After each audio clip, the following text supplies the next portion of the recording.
Welcome to our channel. আপনারা দেখছেন রান্নার হাট। আজকের রান্না ট্যাংরা মাছের আলু চচ্চড়ি। চলুন শুরু করা যাক। ট্যাংরা মাছের আলু চচ্চড়ি করার জন্য আমি ট্যাংরা মাছগুলিকে ভালোভাবে ধুয়ে নিয়েছি। এবার গ্যাসে একটা ফ্রাই প্যান বসিয়ে দিয়েছি। ফ্রাই প্যানটা গরম হলে তাতে কিছুটা পরিমাণ তেল দিয়ে দিচ্ছি।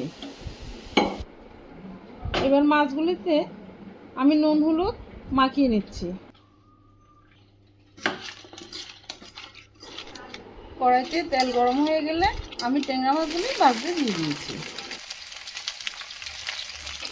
এবার রান্নার জন্য গ্যাস জ্বালিয়ে আমি একটা কড়াই বসিয়ে দিয়েছি এবং ট্যাংরা মাছে আলু চচ্চড়ি করার জন্য আলুগুলিকে আমি চিকেন করে সুন্দর করে লম্বা লম্বা করে কেটে নিয়েছি।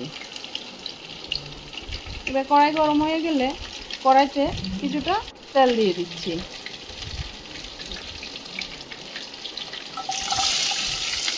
তেল গরম হয়ে গেলে এবার তাতে আমি পেঁয়াজ কুচি দিয়ে দেবো। পেঁয়াজগুলিকে হালকা করে নাড়াচাড়া, এবার তাতে আলুগুলি দিয়ে দেব।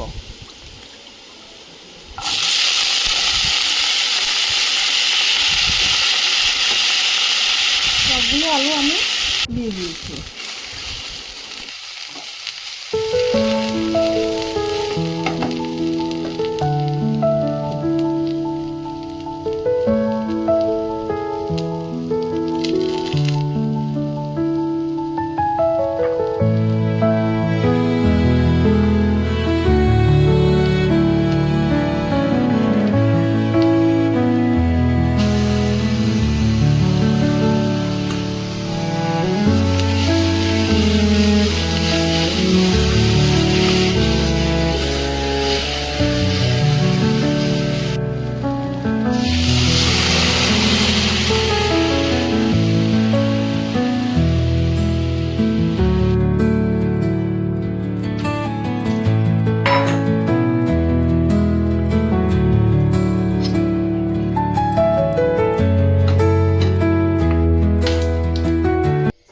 এবার একটা ঢাকা দিয়ে দেব।